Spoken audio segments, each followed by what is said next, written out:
Welcome to the Do Good X podcast, a sanctuary from the entrepreneurial grind.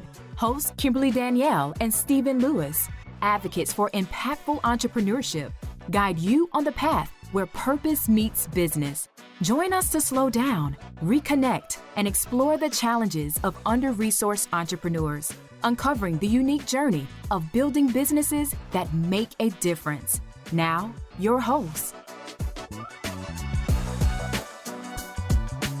Welcome to the Do Good X podcast. Thank you so much for tuning in. If you have been listening to our podcast thus far, and if you are a new listener, welcome. My name is Kimberly Danielle, and I am a communication strategist, a community builder, and a coach who comes from generations of faith-driven leaders and entrepreneurs who believe that our purpose should drive us to contribute to the common good. And as always, here with Stephen. Hey, Stephen. Hey, Kimberly. I'm a catalyst for change in communities and business for over 2 decades. And I have inspired leaders, entrepreneurs, and other kinds of folks who are engaged in social impact work to live and work on purpose and to attend to their well-being. And so I am excited for this episode, and I look forward to it because it builds off of what we've been talking about, which is, I think, an important topic for social entrepreneurs, namely social impact.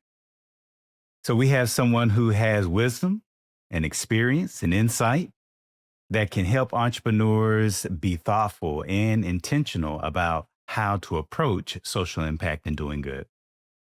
So I'd like to introduce you to today's guest, Amelia Conrad.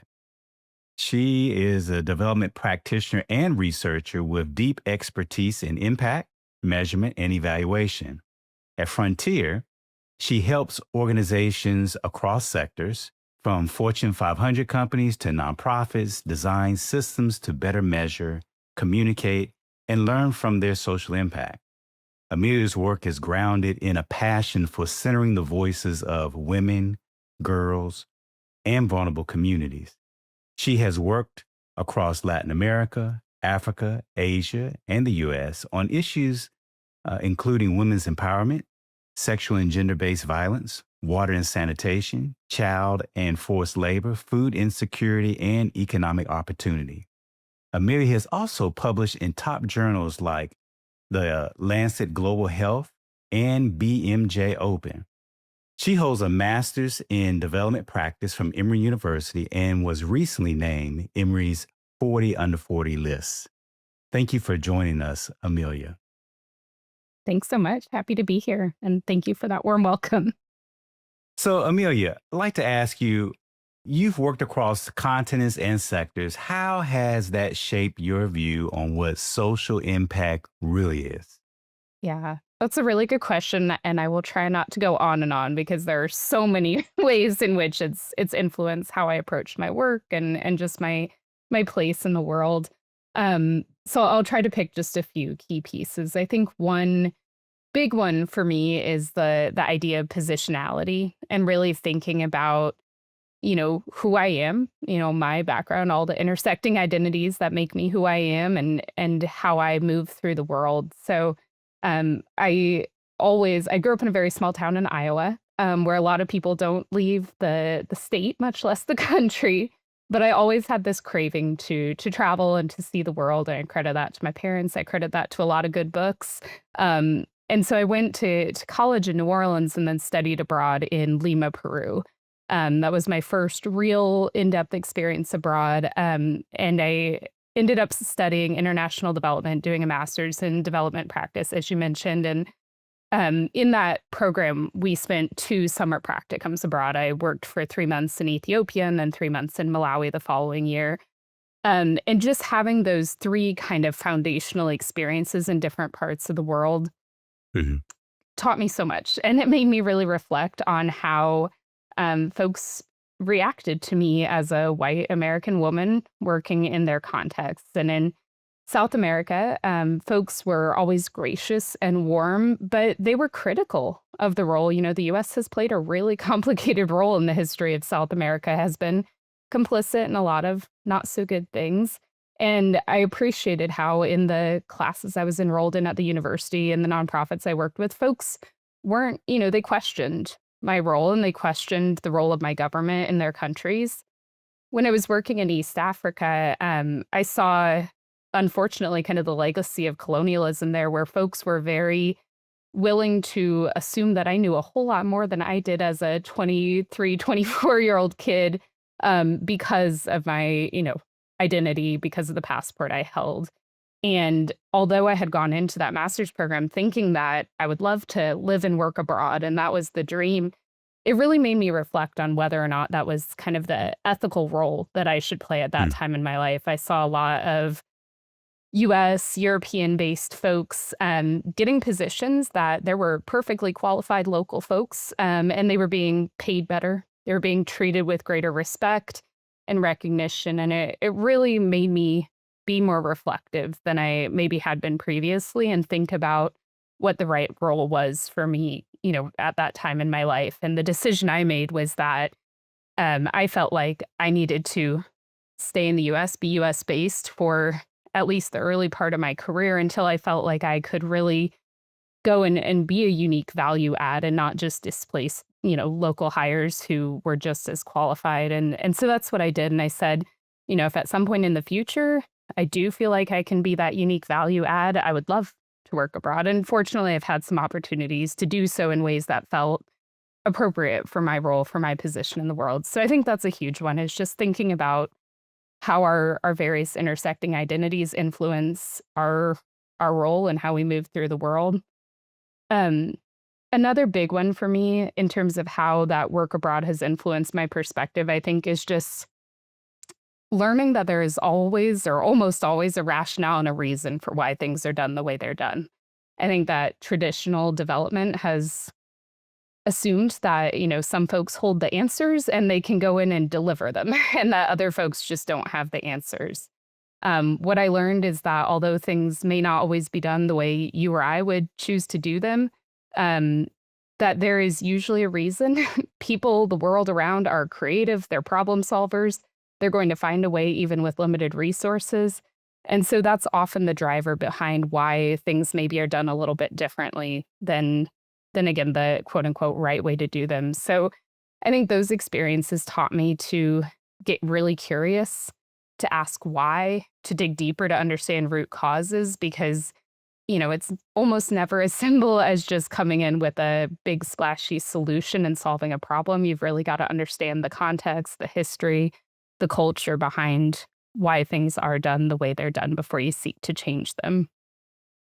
I'll highlight one last thing and I'll make this one short. I think working in some of these places, you're working with a lot of resource constraints.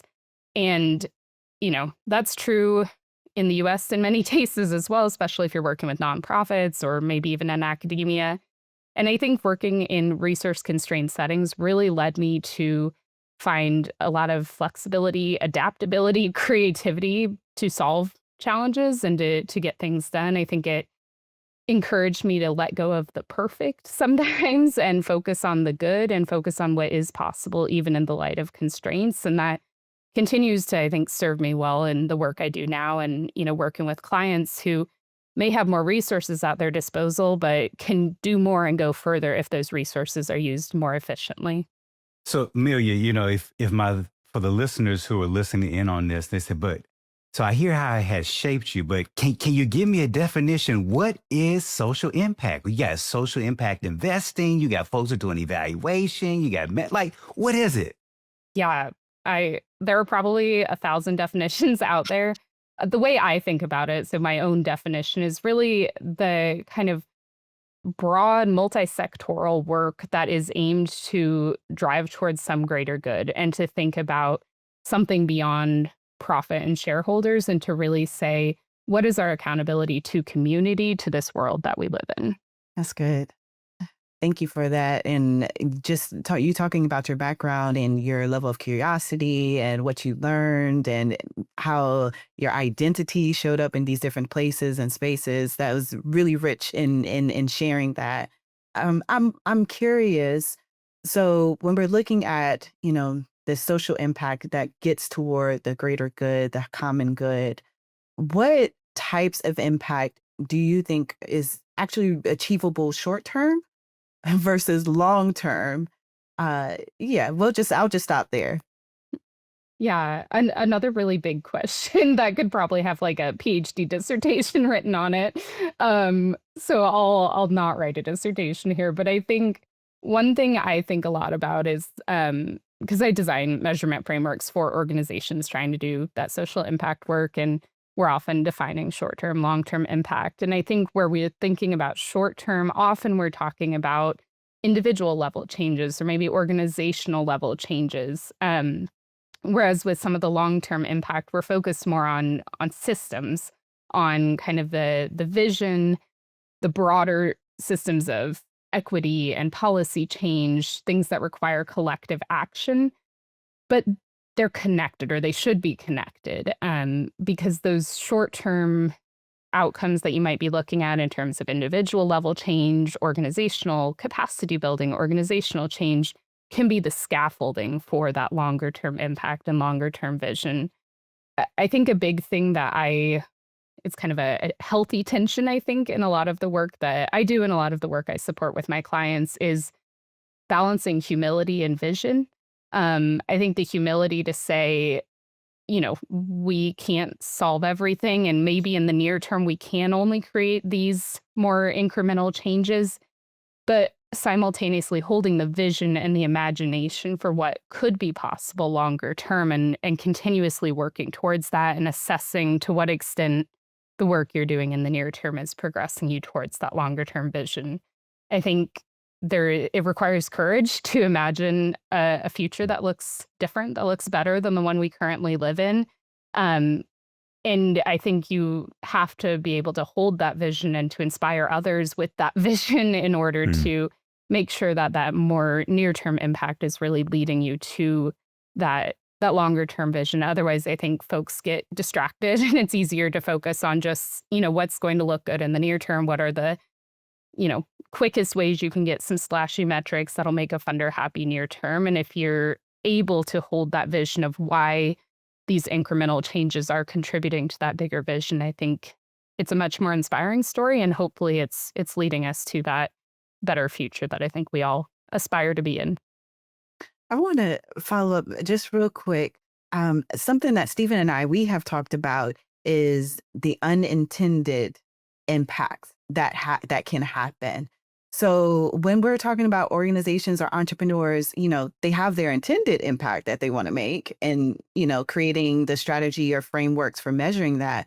But how do you take into account the unintended impact, which you mentioned some of that of what you noticed in your background and in your work? Yeah. Yeah, I mean, it is not an easy thing to do.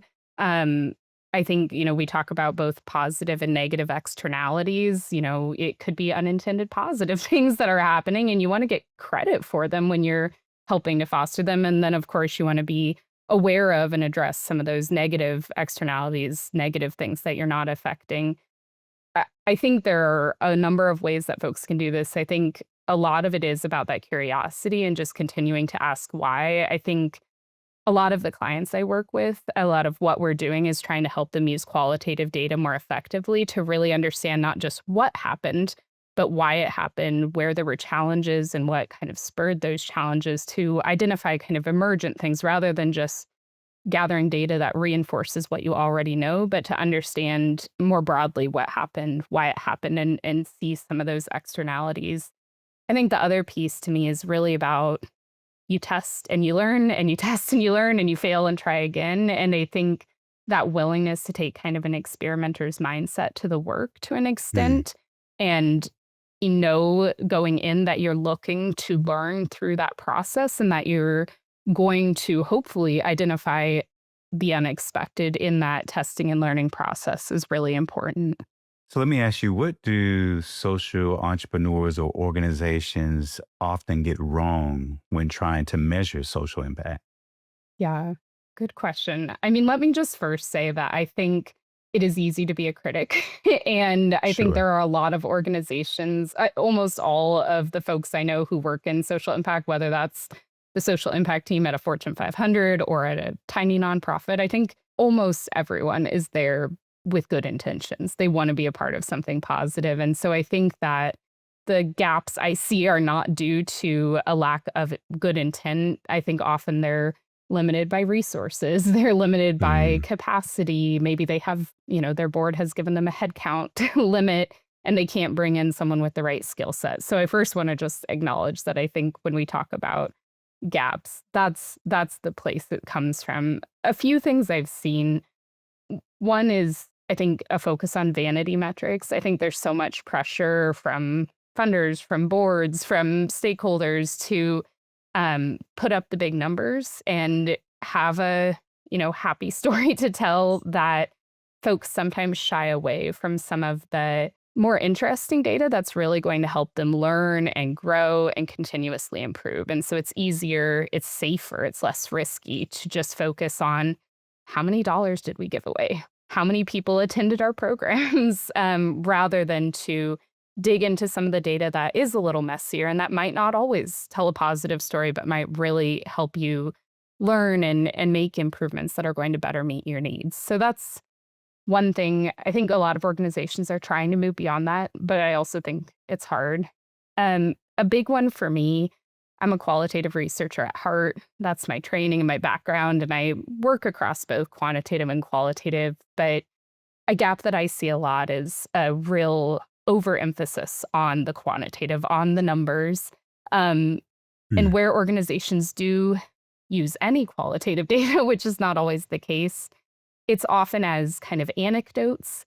This is a nice story to highlight, and that's good. There's nothing wrong with that. But I think it's missing an opportunity to really dig deep. Qualitative data can be such a powerful way to really listen and to hear voices that may be kind of missed or overshadowed by the numbers. Um, I think that using qualitative data in a really rich, robust way helps you get at something that numbers often cannot, which is why things happened, how they happened. To Kimberly's point, what was unexpected? What's new? right. What didn't we account for in the quantitative data collection? So that's a big one to me. That's something I do a lot of work with clients, kind of upskill their teams and their systems to better collect and utilize that qualitative data. I think the last thing I'll say is just there's always a concern about kind of the extractive nature of gathering data and evidence and the burden it can place on program participants or on nonprofits who are reporting into a funder or others. And I think a lot of organizations try to minimize that burden. They try to limit the data they're collecting, and they try to limit the reporting requirements. But it's never a perfect balance because there are a lot of competing interests. Your board, your stakeholders want to know what's happening, and so there is a need for some data. And so I think a lot of it is just about constantly seeking to find the balance that works best for the various stakeholders that are a part Mm, of your organization, and then to the extent possible, kind of reversing the extractive angle and sharing mm. back. So rather than only pulling data from participants, from grantees, playing it back and sharing some of the learnings and insights so that they can also benefit from the process that they've participated in.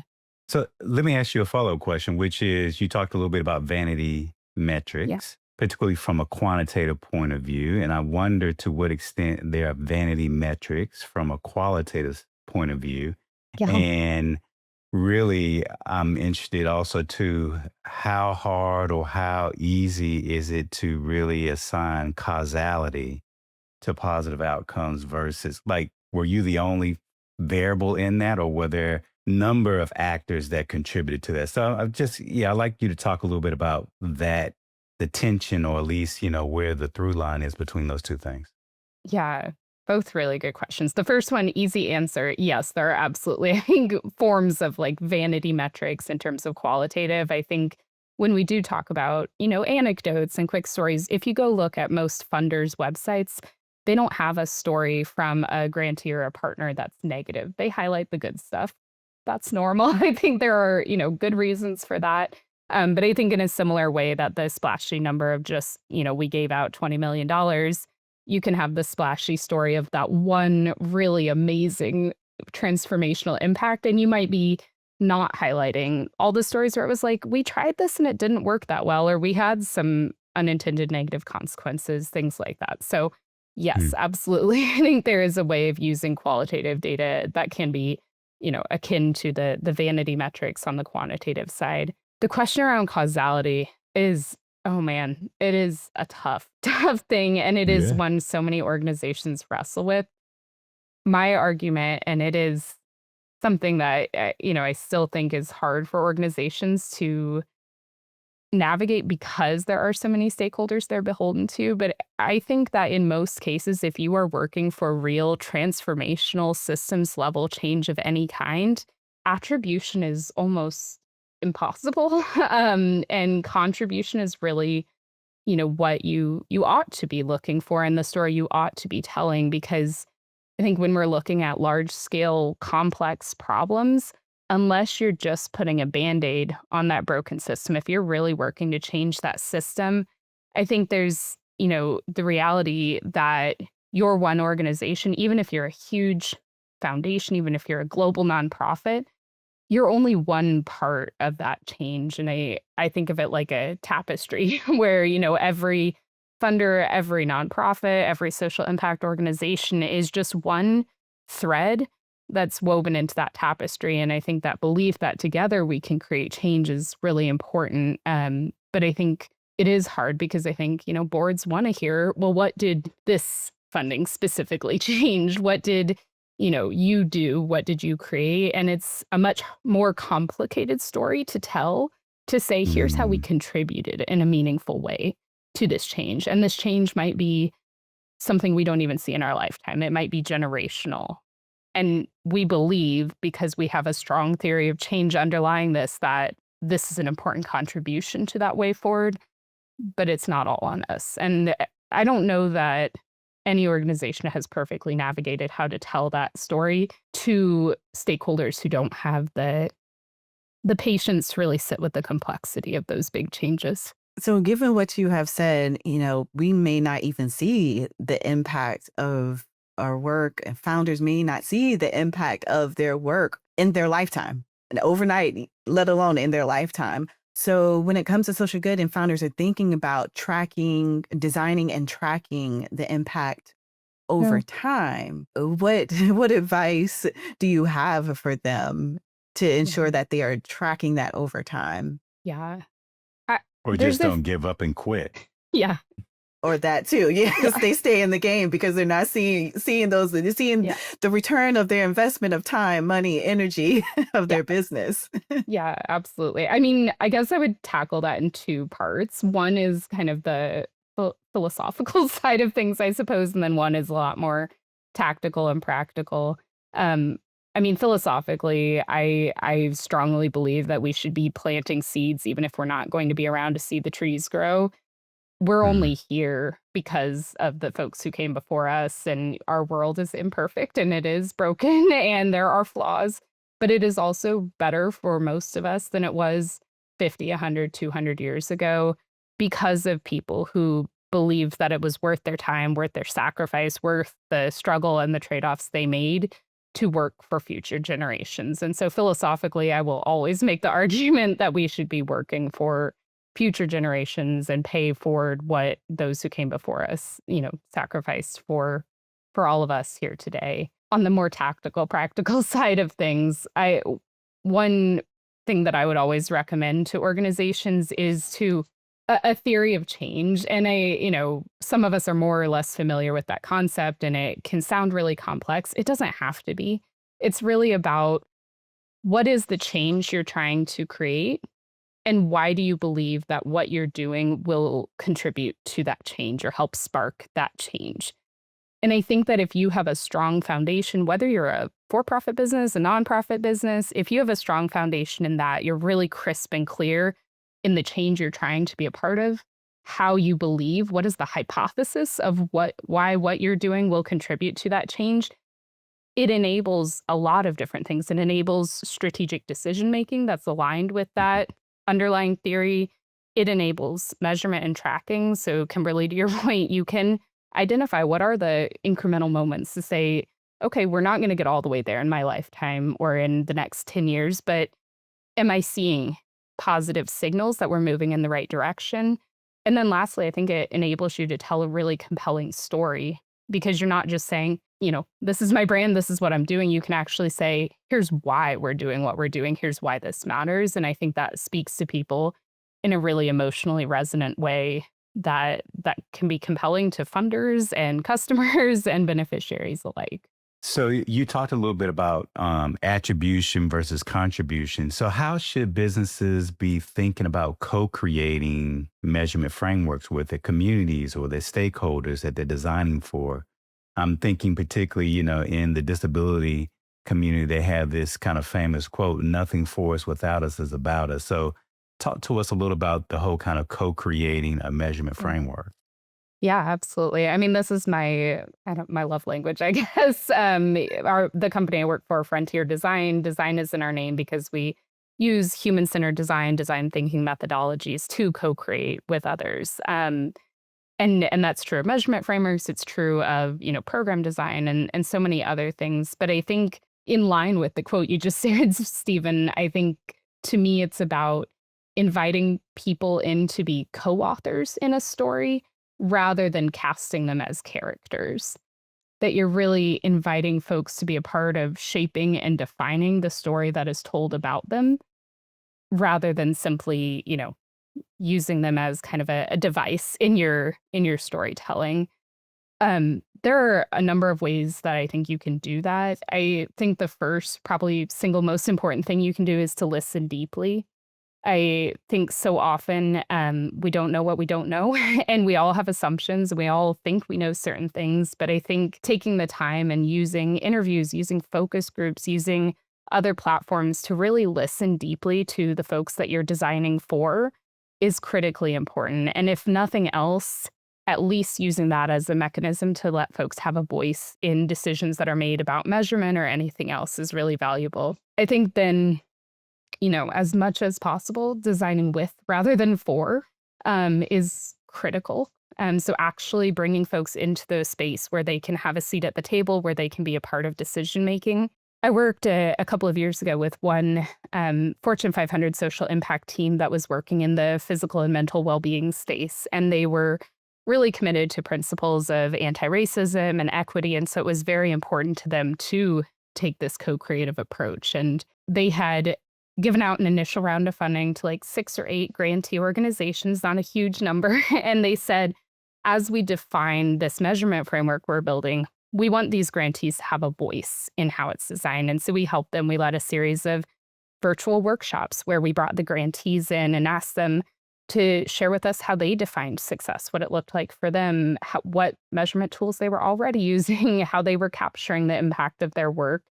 And in doing so, we were able to help the funder design a measurement framework that was informed by their existing grantees, that was aligned with the things that they really saw value in.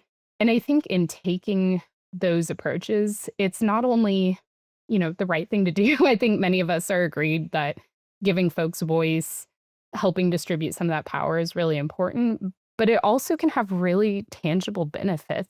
I've seen clients I've worked with where they have designed measurement frameworks in more co-creative ways, and their grantees have shared back that in doing so, they now have measurement tools and funder reporting requirements that actually align with their needs and their interests, that help them learn and reflect on their work, and that in some cases have actually helped them tell their story more compellingly and unlock really large donations from funders, including the Mackenzie Scott Foundation, things like that. So I think that recognizing, again, not only morally maybe the right thing to do, but also I think there are really important benefits that can be realized through taking that co-creative approach. It's good. Yeah. Well, I have one last question before we move on, which is, I've been talking to businesses, particularly thinking about the next 75 years will be at 2200. And so what is the work that people are laying down and what kind of positive change they're trying to make? And so I'm curious, in the age, in the advent, the coming of the age of AI and artificial intelligence, what are the most compelling ways that businesses can communicate their impact to their stakeholders and their customers? Yeah. I mean, such a big question. And I think I have been actively seeking to learn about the role of AI, and I still feel like I'm such a newbie at that. But I think more broadly, whether you're using AI to help you do it or you're just using the human brain, I think the idea of data storytelling is really foundational. Um, so often I think we just splash up a bright, shiny dashboard and some nice charts. Um, but I think really thinking about the stories that you're trying to tell, what is the purpose of the data? What is it attempting to communicate? And I think there are two key things that I would encourage everyone to do when they're trying to communicate their impact. One is to, whenever possible, humanize the data. So whether that's using narratives to go beyond just the numbers to really share why those numbers matter, what they mean, or whether it's using more, interesting creative tools like personas that help to, create composite sketches of real humans behind the data. Anything you can do to bring human voice, human emotion into the room, I think is wonderful for empathy building. I think it is more resonant, it is more compelling to the audience. The second thing I would say is to get really smart about data visualization or turn to people who are smarter than you about data visualization, which is something I do. And I think we have a tendency, especially with quantitative numbers, to think that numbers don't lie, that this number is, clear, interpretable. The reality is that even unintentionally, charts, graphs can be misleading. And so really making What? sure that you use Are you sure? I am positive.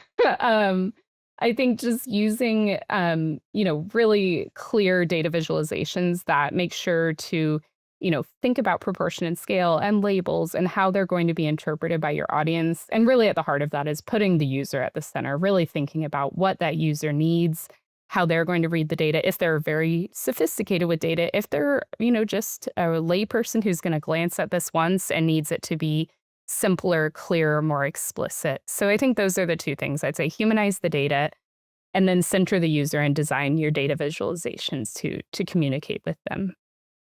That's good. I mean, you can make data say whatever you want it to say. So Yes. that's an important point to remember. Yeah.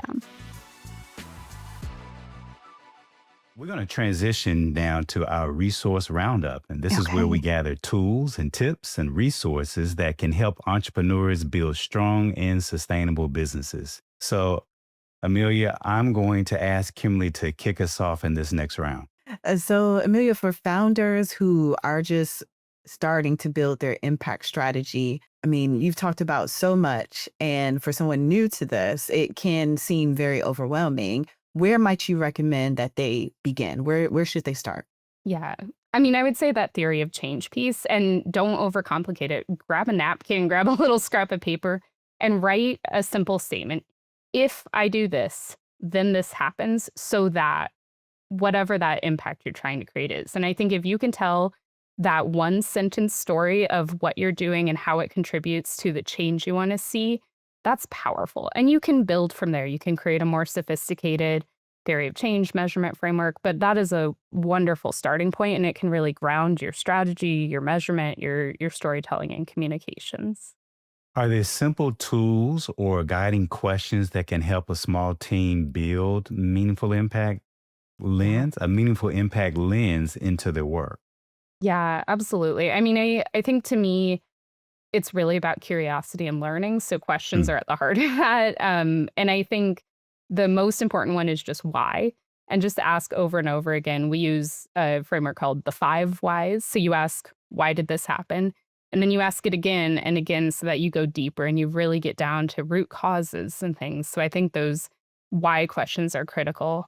I think also for me, with my background, intersectionality, credit to Kimberly Crenshaw, is foundational to how I think about the world. And so I think for organizations of all types to really ask themselves, how is this impacting different groups, different people, different populations in different ways.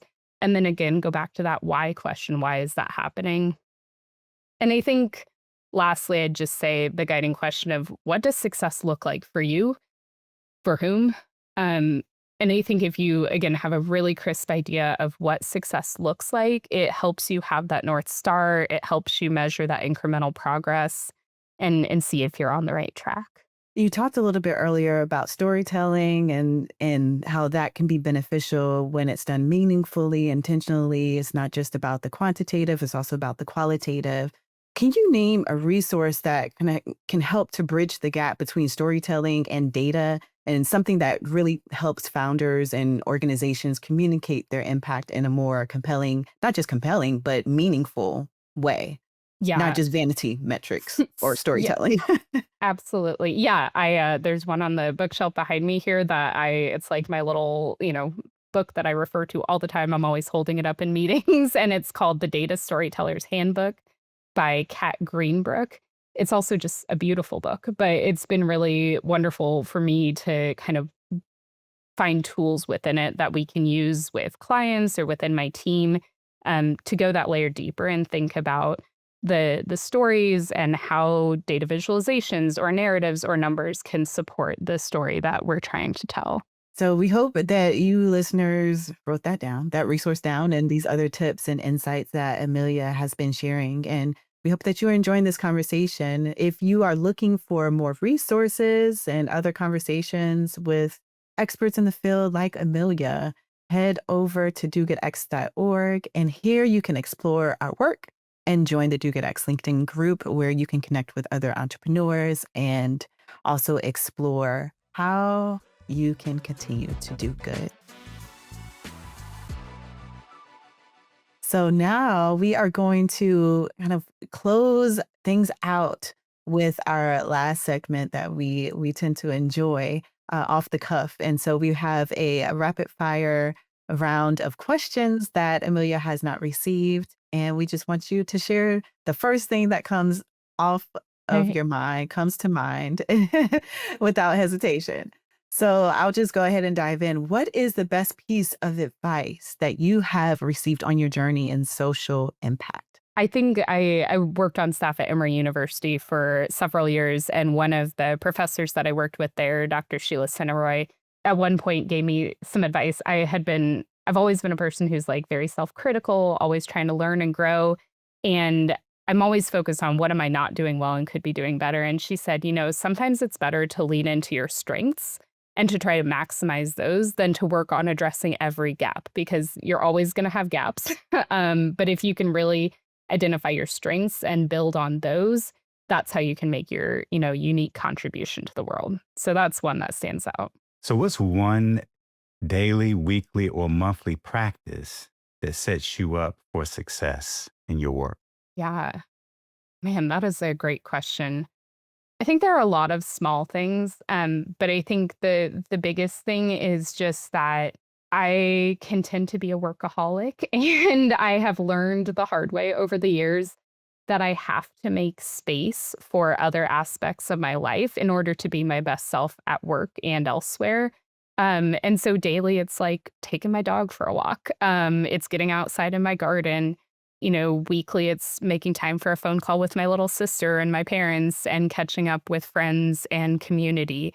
So I think just recognizing the true value of those things, because otherwise it can get so easy to just focus on the to-do list. But I have realized that I am more creative, my cup is filled, and I can give to others when I make space for those things that do fill my own cup. How has your faith shaped the way that you approach your work in social impact?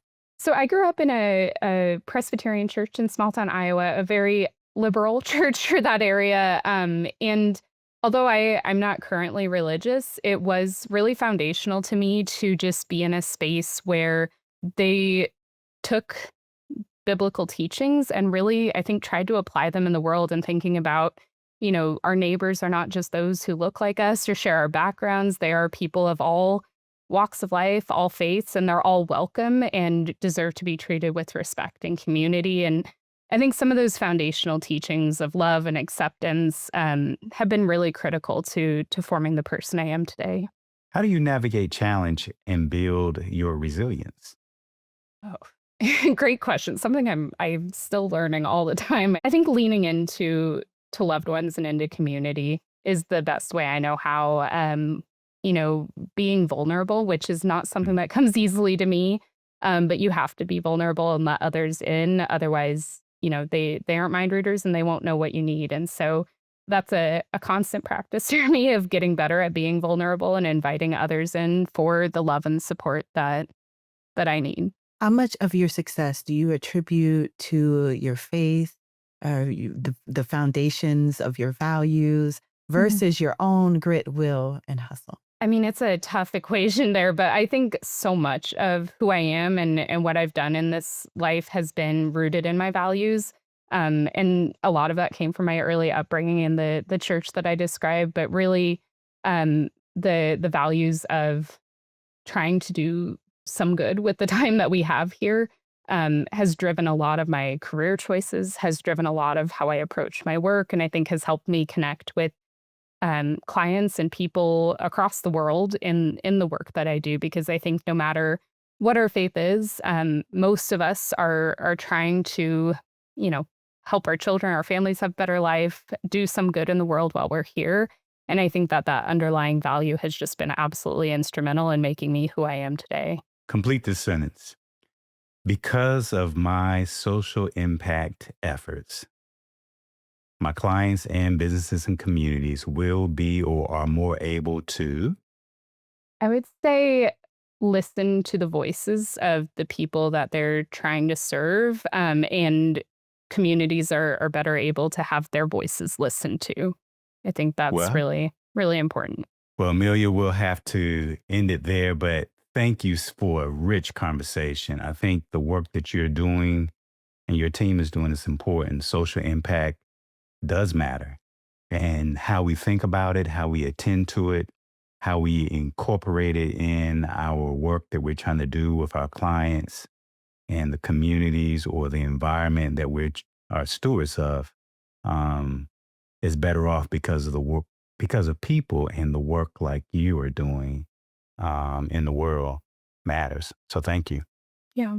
Yes. Thank Thank you you so so much, much. Amelia. We really appreciate you and the work that you're doing. And also, Amelia, you told me that you have not done a podcast before. I mean, I think you did great. You It was just did. a very rich conversation, Thank as you so Stephen much. said. And so I appreciate the insight and also the practical ways that you've broken That's it right. down, especially for folks who may not be as familiar with strategies, frameworks, and approaching social impact and measuring it. And so thank you for that. Yeah, absolutely. Thank you guys so much. This was a true pleasure. All right. Well, you all who are listening in, we hope that you have written some notes. Go back and listen to this episode again and continue the work of doing good. So be well and do You do good. Thank you for listening to the Do Good X podcast. To continue the conversation or access our resources, visit www.dogoodx.org. Join us again for conversations that will nourish your soul, ignite your dreams, and empower you to build an impactful business, one intentional step at a time. Until then, keep striving, thriving, and doing good.